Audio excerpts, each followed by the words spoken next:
আজকে আমি প্রথমেই পরম করুণাময়ের কাছে শুকরগুজার করি। বাংলাদেশের দীর্ঘ লড়াই সংগ্রামের মধ্য দিয়ে একটা গণতান্ত্রিক নির্বাচনের মধ্য দিয়ে মানুষের ভোটের অধিকার প্রতিষ্ঠিত হয়েছে এবং আমরা একটা গণতান্ত্রিক সংসদীয় ব্যবস্থা প্রবেশ করতে পেরেছি। বাংলাদেশে একটা গণতান্ত্রিক ব্যবস্থা নতুন ধাপে শুরু হয়েছে এবং সেই কাজের জন্য দীর্ঘ যে লড়াই 1971 সালের মুক্তি সংগ্রামে এই বাংলাদেশ প্রতিষ্ঠার যারা স্বপ্ন দেখেছেন, যারা জীবন দিয়েছেন, প্রত্যেকেই গণতন্ত্র প্রতিষ্ঠার জন্যই দিয়েছিলেন। কিন্তু বাংলাদেশ প্রতিষ্ঠিত হলেও যে সাম্য, মানবিক মর্যাদার, সামাজিক ন্যায় বিচারের লক্ষ্য প্রতিশ্রুতি তৈরি হয়েছিল এই দেশের নাগরিকদের জন্য, সেটা আকাঙ্ক্ষিত পর্যায়ে যায়নি। বরং শেষ পর্যন্ত আমরা দেখেছি মানুষের ভোটের অধিকার, মানুষের জীবনে বেঁচে থাকার অধিকার পর্যন্ত কেড়ে নেওয়া হয়েছে। এই রাষ্ট্র একটা গণতান্ত্রিক রাষ্ট্র যেটা হওয়ার কথা ছিল, তাকে একটা ফ্যাসিস্ট রাষ্ট্রে পরিণত করা হয়েছে।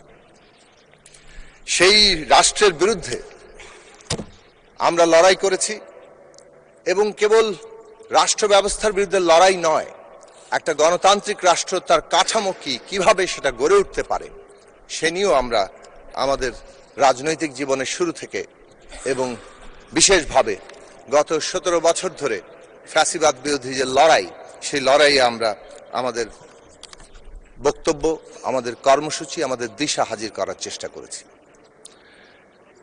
পরিষ্কার করে এখানে বলা দরকার, জুলাই অভ্যুত্থানের প্রেক্ষাপটে 17 বছর ধরে যে ফ্যাসিস্ট রাষ্ট্র কায়েম করা হয়েছিল, তার বিরুদ্ধে লড়াই করেছে এখানকার রাজনৈতিক দলগুলো, এখানকার ছাত্র, শ্রমিক, কৃষক, নারী, নানা ধরনের সংগঠনগুলো।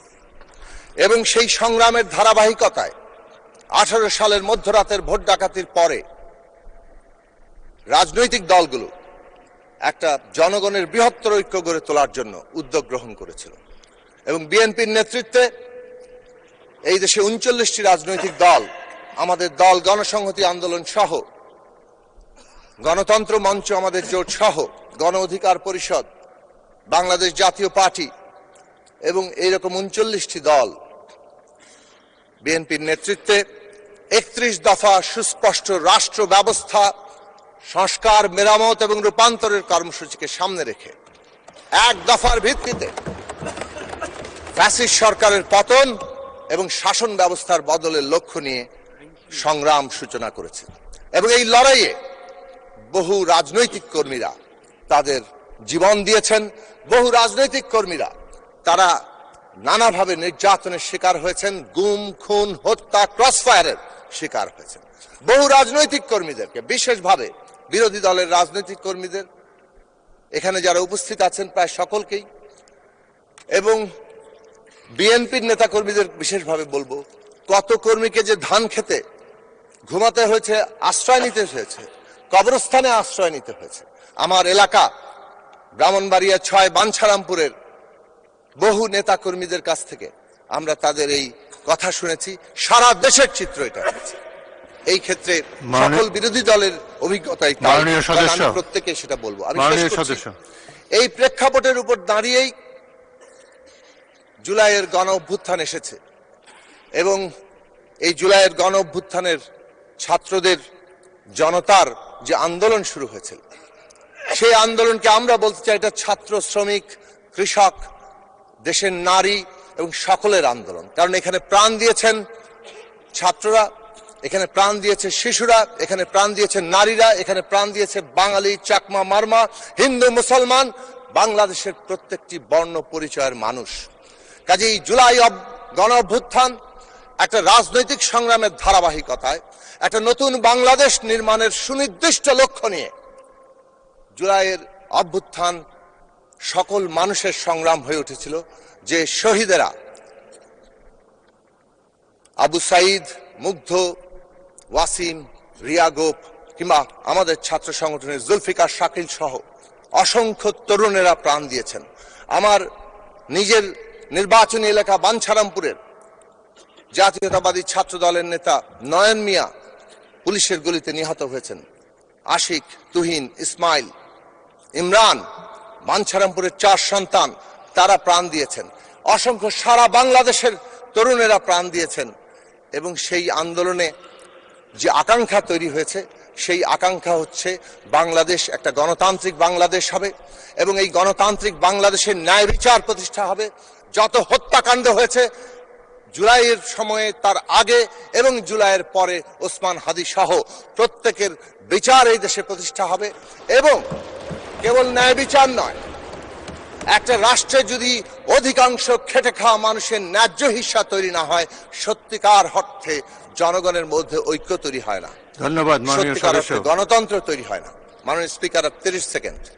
এবং সেই কারণে একদিকে ন্যায় বিচার, অন্যদিকে এই খেটে খাওয়া মানুষের ন্যায্য হিস্সা তৈরির মধ্য দিয়ে জনগণের মধ্যে ঐক্য প্রতিষ্ঠা। আর যেই দেশে জনগণের ঐক্য প্রতিষ্ঠা হয়, যেই দেশে ঐক্যের উপর দাঁড়িয়ে গণতন্ত্র চলে, সেই জনগোষ্ঠীকে কেউ পরাজিত করতে পারে না। তার মধ্য দিয়ে স্বাধীনতার সার্বভৌমত্ব রক্ষা হয়। ফলে ন্যায় বিচার, গণতন্ত্র, খেটে খাওয়া মানুষের ন্যায্য হিস্সা এবং সার্বভৌম বাংলাদেশ, যেই বাংলাদেশ প্রতিষ্ঠার জন্য আমাদের প্রয়াত প্রধানমন্ত্রী বেগম খালেদা জিয়া 5 তারিখের পরে 7ই আগস্ট পরিষ্কার করে এই দেশের মানুষের সামনে একটা দিশা হাজির করে গিয়েছিলেন যে এই প্রতিশোধ, প্রতিহিংসার রাজনীতি পরিহার করে দেশের মানুষকে ঐক্যবদ্ধ করে বাংলাদেশকে এগিয়ে নিয়ে যেতে হবে। এটা কেবল একটা বক্তব্য নয়, এটা বাংলাদেশের সামনে একটা রাজনৈতিক দিশা, যে দিশার মধ্য দিয়ে আজকের বিশ্ব বাস্তবতায় আমরা কোথায় যাব সেটা আমাদের ঠিক করতে হবে। জুলাই শহীদদের রক্তের ঋণে সারা বাংলাদেশের মানুষ এই সংসদ আবদ্ধ। এই সংসদকে জুলাই শহীদদের রক্তের ঋণকে ধারণ করে তাদের আকাঙ্ক্ষাকে পূরণ করতে হবে। সেই দিকেই মাননীয় প্রধানমন্ত্রী সহ, মাননীয় সংসদ নেতা সহ, বিরোধী দলের নেতা সহ, এই মাননীয় স্পিকার, সকল সদস্য আমরা সেই দিকে অগ্রসর হব।